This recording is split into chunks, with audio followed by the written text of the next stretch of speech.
direção para a gente poder estar enfrentando os ensinamentos de Jesus e buscando maneira de praticar o nosso dia a dia, a fim de que a gente alcance o objetivo dessa nossa nova oportunidade, uma nova reencarnação. Você leu aqui sobre o amor, né? Deus é amor, e justamente por nos amar, Ele nos dá todas as oportunidades necessárias para que a gente também aprenda a amar. É interessante, quando no final da leitura, quando a gente souber amar, quando a gente souber o que é o amor, a gente vai então entender e ter saúde e felicidade. Está então apresentado para nós a essência do que a gente precisa, do que a gente quer: saúde e felicidade. Então, quando a gente souber o que é o amor, de que maneira nós vamos saber o que é o amor? De acordo com o que nós pedimos para aprender aqui. Chega do lado de lá, a gente tem um entendimento diferenciado do que é uma vida aqui, e a gente percebe o que nos aguarda. O que nos aguarda de bom, de felicidade plena, dessa saúde. E a gente então vai questionar nós mesmos, vez que nosso entendimento de Deus está na nossa consciência, e não existe um julgamento, ninguém vai nos julgar, a não ser nós próprios, e sem um sentimento de culpa, porque é natural que estejamos às voltas com eles, uma vez criados simples e ignorantes. Mas é interessante a gente começar, e aqui eu repito, a pegar a doutrina espírita, ou absorver a doutrina espírita, no que ela tem de essencial, de melhor para o nosso aprendizado. Uma doutrina que nos mostra um Deus que não tem quesitos humanos. Não foi Deus que nos fez a semelhança dele. O homem é que fez Deus a nossa semelhança. É um Deus irado, é um Deus que não escuta as nossas preces, é um Deus que não está incomodando com o que a gente está passando, é um Deus que nos cuida, é um Deus que parece que é indiferente ao que a gente está passando. É um Deus que de repente tem preferências. Às vezes nós já passamos a entender, a acreditar que o Cristo foi criado já, o Espírito Cristo. E a doutrina chega para nós então e nos apresenta um Deus que nos ama hoje como nós somos, o amor árabe, que não concorda ou não acha que nós devemos fazer o que nós estamos fazendo quando a gente vai contra as leis de amor dele, mas que acha natural que a gente porque sabe onde nós vamos chegar. Olha que maravilha. Esse é o nosso Deus de hoje, esse é o nosso Deus de agora. Esse é o nosso Deus que, sabendo onde nós vamos chegar, e nos tendo criado pela felicidade plena, sabe que é uma questão de tempo. E todos vamos chegar. Ninguém vai ficar para trás. Por isso, Ele não criou nenhum ser fadado ao sofrimento eterno. Nenhum ser que tem intrinsecamente na sua essência o mal. De vez que, se tudo foi criado por Deus, aquele que é mau, que exerce maldade, seria uma criatura de Deus, que Deus criou o mal e a maldade, que vai contra, ou no contrassenso da essência desse Deus. Não existe maldade. Santo Agostinho já nos ensinou isso. A maldade não é mais do que a ausência da bondade, assim como a escuridão é a ausência de luz. Então, meus irmãos, meus amigos, nós estamos num momento agora, não único, mas especial, nesse momento do planeta, de passar de provas e expiações ao planeta de regeneração, e nós, outros espíritas, não somos melhores do que ninguém por professar que somos proponentes da doutrina espírita. Nós temos uma possibilidade especial desse entendimento espírita, que nos ajuda a entender o que nós estamos passando. Voltando desse Deus que não nos pune, não nos castiga, uma vez termos criado seres ignorantes, mas nos permite o aprendizado a fim de que a gente alcance talentos. Então, de acordo com o que nós vamos passando e não pagando, não é demais repetir, A doutrina espírita, às vezes a gente tinha o entendimento de que que aqui se faz, aqui se paga, ação e reação, causa e efeito, e é assim. Senão a gente teria nascido como outro planeta já, um planeta de Júpiter, um planeta de Saturno. É ação e reação, sim, causa e efeito, mas é acima de tudo oportunidade de reparação. Nós estamos tendo mais uma vez nessa vida, que aí tem um detalhe que a gente precisa prestar atenção, que nessa vida que nós estamos hoje aqui, a gente não sabe até quando nós vamos ter essa oportunidade de estar no corpo, que não nos impedirá de amanhã voltar no novo corpo e dar prosseguimento. Com a bênção do novo tempo do nosso corpo físico e conseguir essa nossa reparação e libertação. Mas é uma ocasião especial agora, que a fila seria grande. Nós temos 8 bilhões reencarnados. Nós temos ligado à psicosfera da Terra, segundo a espiritualidade, 21 milhões de espíritos. Um dia a gente pode falar aqui, como já podemos falar outra vez, do Alberto Nogueira, que de lá a gente não pede para nascer. Às vezes a gente escuta isso, às vezes nós falamos, né? Eu não pedi para nascer. Não. Nós não pedimos para nascer, nós imploramos para nascer. Porque eu queria nascer e sofrer? Não. Porque eu vejo de lá o que é que nos aguarda. São bênçãos sem tamanho, são felicidade, é felicidade plena. E a gente vem para passar pela aquisição das virtudes que nos capacitam, que nos habilitam a condições cada vez melhores. Não por acaso nós somos hoje espíritas, ou podemos gozar do entendimento espírita, que não nos faz melhor do que ninguém, mas que se nos apresenta sobremaneira como recurso do nosso melhor aprendizado, da nossa melhor vivência aqui. Ela deu na lição, o dia que a gente souber o amor, a gente vai saber que vai ter vida, saúde e felicidade. Então, mas como? Nós não vamos pagar o que nós fizemos de errado, nós não viemos aqui para sofrer o que nós fizemos outros sofrer, não. Porque o amor, que era Deus, cobre a multidão dos nossos erros.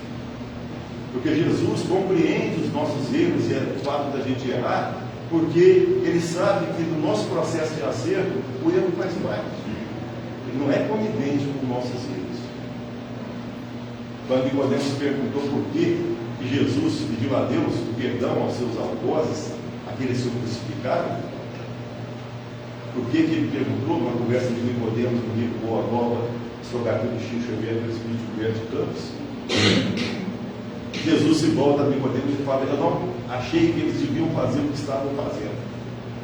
Jesus não achou que quem o crucificou, ele pregando e disseminando amor, recebeu o egoísmo, recebeu o orgulho, recebeu a crueldade e a crucificação, embora sabendo que tudo isso ia acontecer, como exemplo de denúncia ao seu desejo. Pai, afasta de mim esse cálice, afasta de mim esse cálice, mas seja feita a vossa vontade. De Jesus é ensinamento para nós. Nós vamos ver outra coisa aqui depois.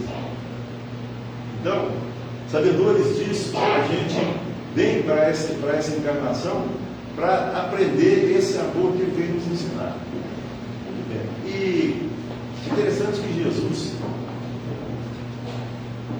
no capítulo 24 de Mateus, sermão profético, aqui tem um caso interessante que Jesus vai elencar o que nós estamos passando. Se a gente tiver curiosidade, se não tiver lido ainda, é interessante pegar em casa, pega aquele Novo Testamento, a Bíblia, e pega o capítulo 24 de Mateus, vai falar tudo o que está acontecendo.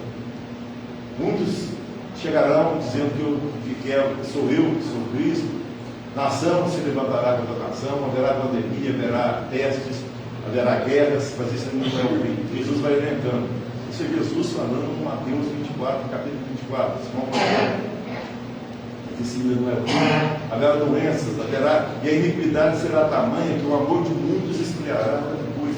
A iniquidade, o que é iniquidade? É tudo de ruim, é tudo de ignorante, é tudo de contrário ao bem, contrário ao amor de Deus e de Jesus. É natural que isso esteja acontecendo. Nós estamos no fim do mundo e Deus está de costas para a gente e Jesus não está sabendo o que faz com ele que está tocando essa aula. Tudo está programado para isso, porque é um momento especial. Por isso que é interessante quando a gente fala aqui, a gente está aqui nesse corpo físico, não sabe até quando nós vamos ter essa oportunidade. Não quer dizer que é a última, não, lógico que não, mas cada uma é preciosa, porque talvez nós vamos entrar nessa vida de 20 bilhões lá, não sabe quando é que a gente vai poder voltar, apesar de que vamos voltar. Mas é aproveitar. Então, e o que a gente tem que aproveitar? É interessante repetir isso, porque às vezes a gente fica sem saber muito.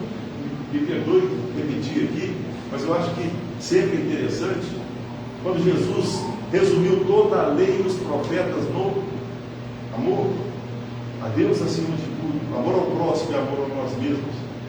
E a gente se perde tão pouco quando a gente questiona, já falei outras vezes, me desculpe, mas a gente questiona como que a gente ama a Deus, como também, como que bem-aventurados os limpos de coração, porque verão a Deus.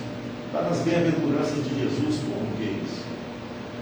Como é que a gente vai ter um limpo coração, vai ver a Deus? Como Jesus viu e tomou diretamente de Deus um pedaço de sol para construir a nossa terra? Não é, né? Mas bem-aventurados os limpos de coração, porque verão a Deus. Então, nós estamos nessa situação de poder ver a Deus com a limpeza de coração, com a simplicidade das crianças, com o combate sistemático, embora sabedores que não vamos conseguir alcançar o ápice da nossa condição de virtudes, mas empenhados em combater o que nos trouxe aqui para o nosso aprendizado, o nosso orgulho e o nosso egoísmo, que todos nós temos. Todos nós somos vaidosos através do orgulho, somos intolerantes, somos egoístas. É normal, isso é normal. Nós somos criados simples e ignorantes. Tirando alguns missionários que já passaram e passam por aqui, nos auxiliar, todos nós estamos nesse processo de aprendizado. Que não nos deve levar a culpa. A culpa é tão prejudicial quanto a autossuficiência. Às vezes a gente fala, eu devo ser ruim demais, eu não mereço ser feliz, ou isso, aquilo, então eu nasci errado, eu nasci para salvar minha família, eu devia ter nascido na terra, não é uma coisa nem outra, nem o mar, nem a terra, nem o mar, nem de um lado do outro. É uma questão da gente não deixar a culpa nos paralisar, porque ela nos paralisa. Um dia nós podemos falar aqui do livro Psicografia do Chico Xavier, né, e Lúcio, Jesus no Lar, onde ele fala o poder das trevas. Eu posso adiantar aqui que o poder das trevas é incitar, imiscuir em cada um de nós a culpa. Nós não merecemos ser felizes. Nós não temos condição de fazer o bem. Nós não podemos ajudar ninguém, porque nós erramos muito. Por isso nós estamos sofrendo tanto, sem desconsiderar a dificuldade que cada um de nós está passando. Mas pedido por alcançar a paciência, alcançar a coragem de perdoar, alcançar a resignação não passiva, mas ativa, alcançar utilizar das propriedades que nós temos boas condições para fazer o bem, porque é interessante, aquela frase do Chico, né? Quando a justiça de vida procura o devedor para o ajuste de contas. Gente, só essa frase aqui, o Chico escreveu isso também, passa, que a Nossa Senhora falou para ele, na cabeceira da cama, a gente escrever nessa também, refletindo nela, a gente tem uma grande possibilidade de acerto dos nossos refazeres. Quando a justiça de Deus procura o devedor para o ajuste de contas, se o encontra no trabalho do bem ao semelhante, pede a misericórdia de Deus que a sentença seja suspensa por tempo indeterminado. O que é isso? Mas e a justiça? A pessoa não errou, não vai pagar? Pagar é dente de avião, olho por olho, dente por dente. Mas eu estou passando por isso, tudo bem. Nós estamos num mundo também de provas e expiações. Nós às vezes prefere falar reparação. Nós estamos reparando porque nós nos levou a fazer errado, nós estamos tendo provas para fazer o certo, tudo bem. Mas tudo envolvido pelo amor, e interessante você falar do amor, porque o amor envolvendo todas as nossas decisões, nós temos tudo para acertar. E para sair daqui, levando conosco o nosso objetivo que nos trouxe aqui mais essa vez. Então, se encontra o devedor do trabalho do bem, pede a misericórdia de Deus que a sentença seja suspensa por tempo indeterminado. Não é por um mês humano, não, tempo indeterminado. Aí entra a casa espírita como um farol de possibilidades para nós. Às vezes a gente fala assim, quem tem condição, né? Às vezes a pessoa não tem tempo, tem outros afazeres, tem outras prioridades na vida agora, mas às vezes a gente quando a gente pode falar assim, vou lá ajudar o centro.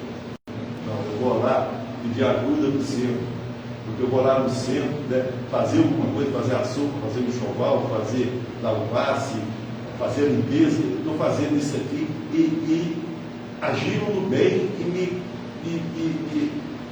raseando, ou impossibilitando de uma série de situações que eu devia aprender a fazer de outra forma, com mais dificuldade. Porque, de novo, é o amor de Deus que nos conduz. Mas, Jesus, então, após lavar os pés dos apóstolos, num gesto extremo de humildade, Pedro não quis deixar que Jesus lavasse os pés dele, e falou que os amigos dele estavam desnorteados disso, e Jesus fala para ele, né, Pedro, se eu puder te lavar os pés, você não vai poder me seguir. Aí Pedro, do jeitão dele, né, então aproveita e lava meus pés, minhas mãos, a cabeça, o corpo inteiro. Mas Jesus lavou os pés, por quê? Né? Porque o corpo já estava limpo. Mas eles iriam levar a mensagem de Jesus adiante, depois da de Jesus, da espiritualidade. Eles iriam ter que dar o testemunho, todos foram sacrificados, não sei João, todos os demais foram sacrificados. Então Jesus lavou o pé no sentido simbólico do que eles iam andar para fazer e levar adiante os seus ensinamentos, o seu evangelho. Jesus, então, depois disso, faz uma prece lindíssima. Quem tiver curiosidade também, está no livro Boa Nova, o Sr. Arcano Chico, do Espírito Humberto de Campos, Oração do Ouro. Quem tiver curiosidade, lê a prece. Tem o nosso tem no, não sei agora se é Mateus também, acho que está em Mateus também, sermão. João 17. Como é que é? É a oração sacerdotal de Jesus. A oração que Jesus faz para os apóstolos antes de ser preso, né? No cenáculo ali. João 17. João 17, olha aí, eu já tenho aqui, qual é a sua chama? Hilda. Dona Hilda. Quando eu vi aqui, só não falta não, entendeu? João 17, então, da Dona Hilda, nós vamos achar uma prece lindíssima. Aí nós vamos ver, começar a entender um pouco mais do amor que Deus tem por nós, a gente já tem um entendimento que nos escapa, um pouco a compreensão total. Mas que Jesus tem por nós, nessa prece que a Dona Hilda lembrou aqui de João 17, nós vamos ver como que esse diretor dessa escola, nosso irmão mais velho, nosso irmão maior, o tutor das nossas vidas, do nosso aprendizado, nos ama. Com essa prece, né, Dona Hilda? Então, depois dessa prece, então, Jesus chama Pedro, João e Tiago para ir ao horto, orar com ele. Onde Jesus se afastava da multidão para ir orar. Mas eu gostaria de fazer um parênteses aqui, antes dessa ida de Jesus ao horto, quando no sermão profético, que está falando de tudo, né, eu falei que ia falar de guerras, de pandemia, de doenças, de dores, e que as dores seriam tamanhas que, se não fosse pelos justos, diz Jesus, no Mateus 24, e uma alma viva se safaria. De tão difícil que ia ser esse momento que nós estamos vivendo agora, mas não é um momento aqui de pessimismo e de terror, não. Tem isso não. Quem está no lema é Jesus. Não é A, B ou C, não, fulano, ciclano, beltrano, presidente, isso aqui, não. É Jesus que está no lema. E se é Jesus que está no lema, e ele é enviado por Deus, e se Deus fez aí os 3 trilhões de galáxias e tudo, ele sabe o que faz, ele sabe o que ele está fazendo. Ele é sendo mais um bairro. Vou fazer parênteses aqui, depois tem que voltar lá, mas Jesus do olho, Jesus na oração do olho. Outro parênteses interessante, falar de galáxias, que eu já falei, porque eu vou repetir, né? Que a gente tinha aqui, pelo telescópio Hubble da NASA, 200 bilhões de galáxias, e cada galáxia com 100 bilhões de sonhos. Só para a gente ver o tamanho desse Deus e desse Jesus nosso, e a gente fica inseguro, a gente fica com medo, a gente fica vacilando, a gente vacila, às vezes é natural, mas a gente entra em vacilações, não, em dificuldade mesmo, de descrença, falta de fé, né? Esse telescópio, então, tem 200 bilhões de galáxias, cada galáxia com 100 bilhões de sonhos. Isso a gente não se perde nesses números. Isso é ciência, isso é real. Agora, o telescópio de James Webb, mais moderno, mais potente, mudou, alterou esses dados. Eu já falei aqui outra vez, não são 200 bilhões de galáxias que tem no mundo. Hoje a gente fala de universo paralelo, né? Hoje a gente fala de buraco negro. tem matéria, que antimatéria, pode ser outra história. Mas hoje está confirmado pelo James Webb, telescópio James Webb, em homenagem a esse cientista, que não são 200 bilhões não, de galáxias, são 3 trilhões de galáxias. Nós temos hoje, cientificamente comprovado, 3 trilhões de galáxias. Cada galáxia não tem 100 bilhões de sóis, tem 200 bilhões de sóis, igual o nosso, maior que o vosso, menor que o vosso. E cada sol com seus planetas. Por isso, quando Jesus falou que na casa do meu pai tem muitas moradas, a gente não imaginava quantas, né? Então, esse é o nosso Deus.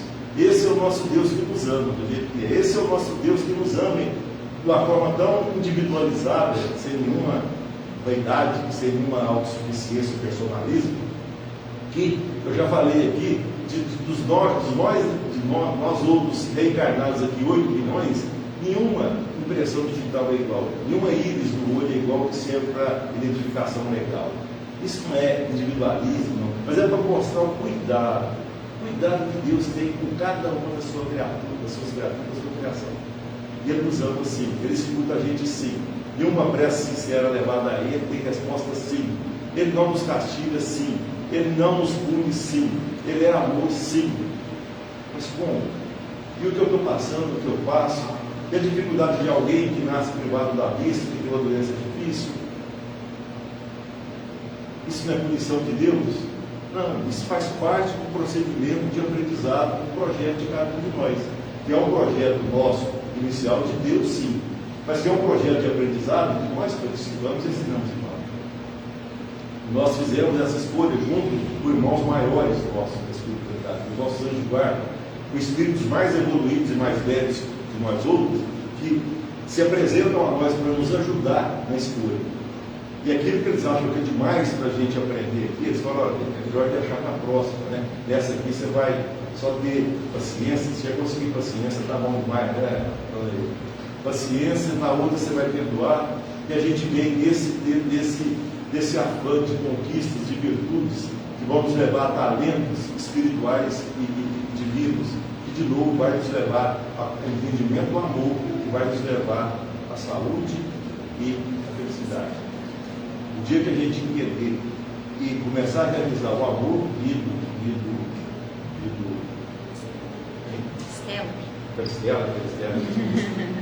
Estela é do Minuto de Sabedoria.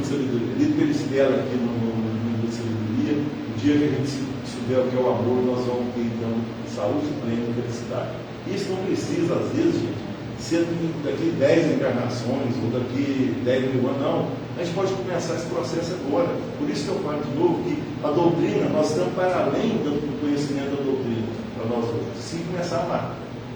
E a gente só vai amar quando a gente recebe a ofensa no tempo, quando a gente é prejudicado no vínculo, quando a gente não agasalha no coração mágoa e sentimento contrário ao amor, porque isso faz mal para nós.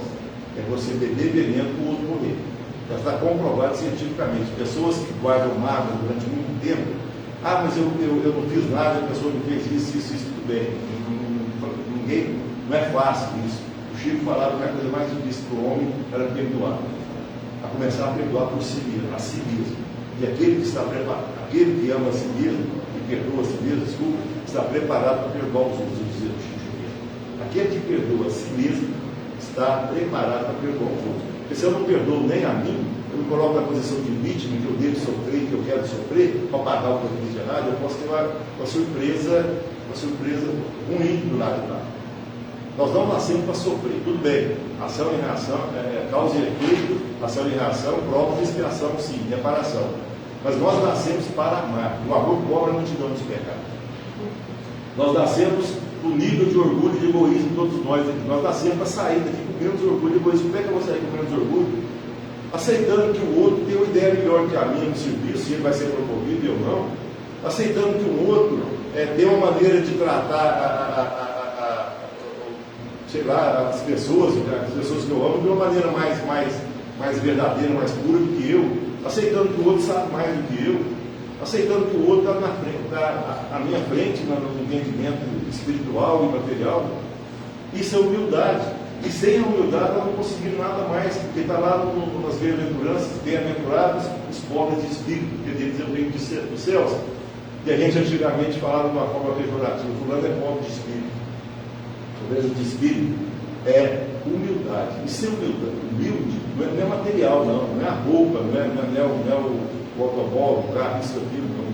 Ser humilde é você não devolver ofensa, é você sentir que às vezes tem aquela pessoa que é uma pedra no seu sapato, que constantemente te acha, te procura onde você estiver para te ofender, para te machucar. Essa pessoa é extremamente infeliz. Não é que isso vai nos consolar, não, mas está no nível de ignorância que a gente estava ontem. A diferença nossa deles ontem, desses outros, embora a gente está diferente dos nossos maiores, é que a gente já entendeu que Jesus é o nosso modelo. E a gente faz de tudo para tentar servir a ele. Mas Jesus, eu vou fazer igual a Jesus. Nem eles querem que ele faça, não vão fazer. Nem ele, nem como ele, nem como Emmanuel, nem como Chico, nem como São Francisco, nem como. O nosso aqui é mediano, o nosso mediano. É de João, Estela, é Verde, Cacá. O Cacá também, é aquele do futebol do São Paulo. Então, somos nós, e já numa condição melhor do que na encarnação passada, gente. Nós temos o nosso Evangelho segundo o Espiritismo do elo de tiro. Aí você fala assim, mas hoje tem também. Tem da metralhadora, quis te matar, mas antigamente era normal. A pessoa era ofendida, escolhia as armas, ia para a praça, todo mundo ficava esperando, e matava e era legal tudo. Hoje a gente tem isso, não vou entrar no mérito de outra coisa, do fulano que tem a metralhadora, que mata, dá na lista, não é isso. É o diferente do duelo. Mas hoje a gente não tem um duelo de arma. Passamos do duelo de arma para o duelo de agressão física, passamos do duelo de agressão física para o duelo da palavra, que se ofende. E às vezes hoje passamos do duelo da palavra para o duelo do pensamento, que faz mal para a gente. Já está confirmado cientificamente que aqueles de nós que guardam essa mágoa, esse mal-querer, tem grandes probabilidades de desenvolver cânceres. E não tem nada a ver com vida passada. Essa mágoa que eu fico alimentando, isso vai corroendo, vai desestabilizando. Vamos aqui desconsiderar a questão do câncer orgânico, do câncer da multiplicação desordenada das velas acerca em virtude disso ou daquilo, né? Do nossa situação normal orgânica. Não é tudo que a gente é responsável, não. Mas a mágoa contínua, o desejo de vingança, o pensamento ruim, nos causa problemas, não tem a úlcera gástrica. E hoje, meus irmãos, hoje nós estamos em virtude de como voltar na festa na festa do Jesus estava na festa, depois a gente volta aqui. Jesus foi para a festa do hoje, né? E o que aconteceu lá? Jesus estava bem, João falou, olha, se Jesus chamou nós aqui, vamos velar com ele, né? Jesus fala que seria a última hora que ele estaria aqui. E a gente sabe o que aconteceu. Os três na lição falam sem saber porquê, são acometidos de um sono incontrolável, sem saber por que os dormem, né? E Jesus volta e desce dormiu, né? É aqui interessante, porque a lição tem uma lição que é por que me abandonaste? Esse é o tema da lição, por que me abandonaste? E a gente queria falar de situações de Jesus que ele passou nesses anos finais dele. Nós já falamos aqui da cruz, viu muita gente com cruz também, a cruz da fúria, a cruz da avareza, a cruz do dever político, a cruz da vaidade, a cruz da paternidade dolorida, marido de provas, a cruz da tristeza de marido de humanidade, a cruz do casamento infeliz, da glória de Cusa, e por aí afora, falando disso. Agora, as outras situações de Jesus que ele está passando. Então, Jesus chega até os três subindo. Aí Jesus fala, vocês não podem velar comigo nem por uma hora, mas o interessante aqui, e como a lição, né, por que me abandonaste, a essência também a solidão de Jesus. Então a gente vai entender, então, Jesus nesse final dele, ele fala que ele ficou sozinho, ele teve solidão, sentimento de solidão. Aqui é interessante que a gente vai ver, e está lá em Lucas, está lá no Evangelho de Lucas, capítulo 22, versículo 43. Eu achei isso outro dia, eu achei interessante, como eu tinha lido, né? Às vezes já tinha visto, mas não enxergado, né? Então está em Lucas, capítulo 22, versículo 23. Jesus, quando chega aos três, dormindo, Estela, ele chega e fala para eles, vocês não podem velar comigo? Ele fala assim, olha, um anjo de Deus veio me consolar. Aí eu falei, então, Jesus também falou, está lá no Evangelho de Lucas, capítulo 22, versículo 43. Um anjo de Deus veio me consolar. Aí eu não entendi mais nada, né? Falei, um anjo de Deus? Quem que é o anjo de Deus que veio consolar Jesus? Interessante isso aí, né? Mas é lógico, com certeza é o Espírito compatível com Jesus, né? Com certeza, para chegar até ele e consolar. Mas deu um consolo se Jesus estava com ele, Jesus queria ser isso, né? É um consolo diferenciado que a gente não tem ao alcance. Mas é interessante isso, Maria. Um anjo de Deus veio consolar Jesus. Olha a humildade do Cristo, né? Se ele falar assim, eu sou o Cristo, sou o governador da terra, não fala isso, né? Eu que mando aqui, se a gente, né? Eu que mando, eu sou o maior. Né? Um anjo vem me consolar, isso, né? Jesus chega e fala, um anjo de Cristo, um anjo de Deus veio me consolar. E aqui, interessante isso, ele não estava sozinho. Depois ele volta lá, o pessoal dorme de novo, ele volta e ele é preso e vai ser crucificado. Mas aqui é interessante também, nós estamos falando das bem-aventuranças, bem-aventurados livres de coração que ficam a Deus. Como é que é esse ver a Deus? Eu falei aqui, eu repeti. O que é ver a Deus? O que é limpeza de coração? É a gente conseguir fazer o esforço de tirar a mágoa, de tirar o desejo de esforço, de tirar a criança, de tirar o pensamento ruim para a pessoa que não entendeu e difícil, mas vale a pena. De tirar essa mágoa que está me corroendo por dentro, está me causando talvez aquela doença autoimune, e que meu próprio corpo se revolta, entre aspas, contra ele mesmo, e ataca ele mesmo. Como é que é isso, meu irmão? Né? Então, é isso para a gente fazer dessa forma assim, para a gente poder tirar isso e conviver melhor. E viver melhor nessa felicidade, nessa alegria. Né? Bom, Jesus chega então e Jesus falou porque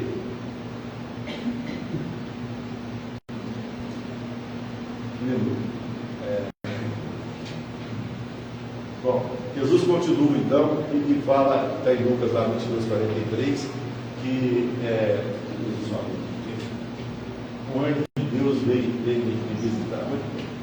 Bom, mas continua a situação, e depois a gente vai ver que Jesus, depois de crucificado, tem outra frase dele que é muito interessante. Está no Mateus, Evangelho de Mateus, capítulo 27, versículo 46, e de Marcos, capítulo 15, versículo 34. Eli, Eli, de Mateus, Eloi, Eloi, de Marcos, lama sabachthani. Jesus está crucificado. E Jesus olha os céus e fala, Eli, Eli, lama sabachthani, de Mateus. E em Marcos, está Eloi, Eloi, quer dizer a mesma coisa. Lama sabachthani.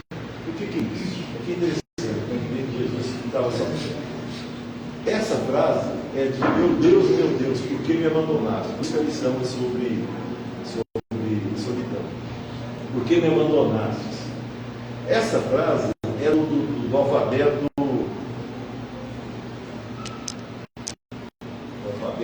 hebraico. E Jesus falava hebraico, falava aramaico. Mas está no Davi, nos Salmos de Davi. Os Salmos de Davi é hebraico. Os judeus, eles oram a Deus declamando e cantando os Salmos de Davi.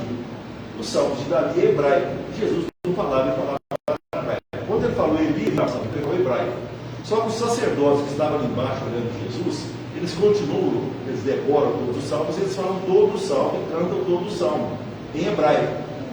Jesus só falou a primeira frase. E depois, quem quiser depois, olha no Salmo 22, é interessante o que ele fala depois. Antes do 23, o Senhor é meu pastor, nada me faltará, todos são. Né? Quando ele fala isso, os sacerdotes continuam a declamar o Salmo 22.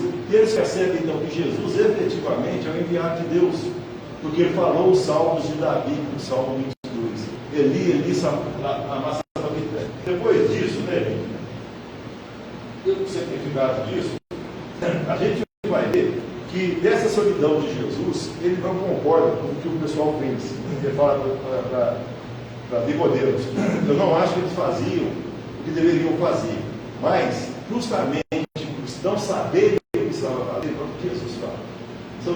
de maior compaixão. Justamente por aqueles que o crucificaram não sabiam o que estavam fazendo, como nós. Por que nós erramos? Porque a gente não sabia o que estava fazendo. Apesar da gente já saber muita coisa, mas aí é natural que a gente erre. Então, como a gente não sabe o que está fazendo, contra a lei de Deus, nós somos fadados a ser punidos, a ser castigados por Deus, porque a gente, uma hora tem que ver Deus de Spinoza, Spinoza, que aparece aqui, o Deus de Spinoza, que é o Spinoza individuais, falando sobre como se fosse Deus para nós. Uma hora tem que trazer, o que diz é isso. Fala do interno, fala. Se eu fiz vocês com uma série de situações assim, como eu vou punir vocês? Se foi eu quem fiz vocês, é uma maravilha. Talvez você me lembra, falando a prece de Spinoza. Spinoza foi um artesão e um filósofo polonês, 1633 a 1677, na Holanda, 44 anos, e quando sou um músico anterior, que elas não fez, hein? Fiz Platão. Mas, brincadeira à parte, foi perguntado a moça, do X, do SpaceX, que mais do Twitter, né? Tiveram Twitter, agora é X, né? Foi perguntado se ele acreditava em não, se ele acreditava em Deus. Ele falou, não, se ele acreditava em vida após a morte. Ele falou, acredito, né? Todo mundo sabe que alguém falava, é uma moça, né? Eu acredito, né? E o universal diz, você acredita em Deus? Aí ele para um pouco. Fala assim, eu prefiro acreditar no Deus do Einstein. Einstein, sabe, né, foi o maior físico e cientista do século XX, como William Crookes, espírita, foi o maior do século XIX, como o nosso teórico fala disso. Mas o Deus do Einstein, aí eu falei, Deus do Einstein, todo Deus, ele procurar Deus esse do Einstein. Aí o Einstein fala assim, eu prefiro ver Deus dar harmonia de tudo criado por ele. Olha que coisa, Einstein. Eu prefiro acreditar no Deus pela harmonia de tudo que ele criou, e não no Deus que o homem para tirar o criar. Isso vai ser separado. Mas ele traz isso do Spinoza, que é esse arqueirão e nós holandês. Qual que é o Deus do Spinoza? Aí é Tito Leita, como o outro lembra aqui. Ele se toma no papel de Deus, como se fosse Deus falando para a gente. Não tem que fazer outro troço para isso. Deus é isso do Spinoza. O que é a curiosidade? Depois procura. No Google põe lá Deus do Spinoza. Aí vai aparecer isso. Foi um texto grande, mas tem um pedaço lá que tem uns caras. Que maravilha de Deus, né, desse Spinoza, desse cara lá. Esse é só uma curiosidade. Mas voltando à questão então de sozinho, de tudo, né, a gente da dificuldade, da solidão e da gente estar passando as nossas dificuldades. Nós estamos num planeta agora, né, gente, que é interessante nós temos hoje, agora sem terror e sem pessimismo, mas nós temos hoje em torno de 700 mil suicídios por ano.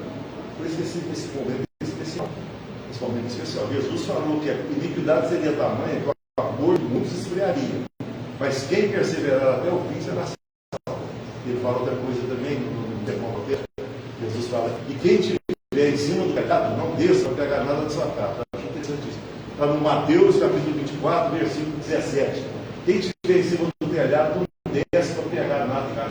Não vai estar em cima do telhado e vai descer para aqui. Né? Aí, numa palestra, acho que do Haroldo, parece, ele comenta, que tem um livro do André, então, parece que o negócio do telhado é o terceiro nível que nós já atingimos, nós, a humanidade, nós aqui, atingiu de espiritualidade.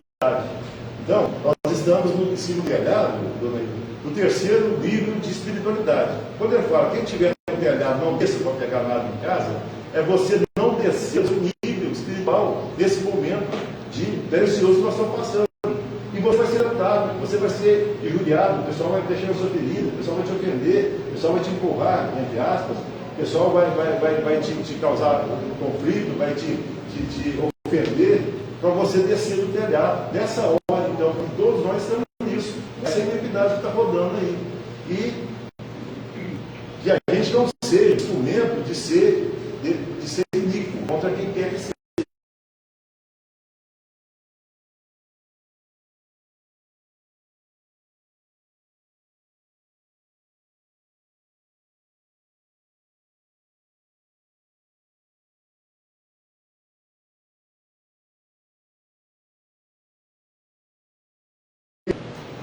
Lógico que não vamos conseguir. Nós temos, então, essa nossa vida de hoje, nós temos 700 mil suicídios por dia. Nós temos, hoje no mundo, 300 milhões de pessoas com depressão. A depressão, você começa nela numa tristeza que a gente tem que ter cuidado.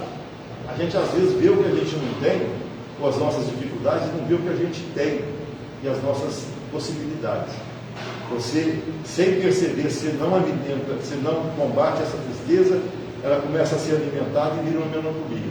Você não se apercebe disso, essa melancolia evolui para uma depressão. E é difícil o caminho de volta, apesar de que você pode fazer assim, ainda mais com a ajuda do doutrina espírita.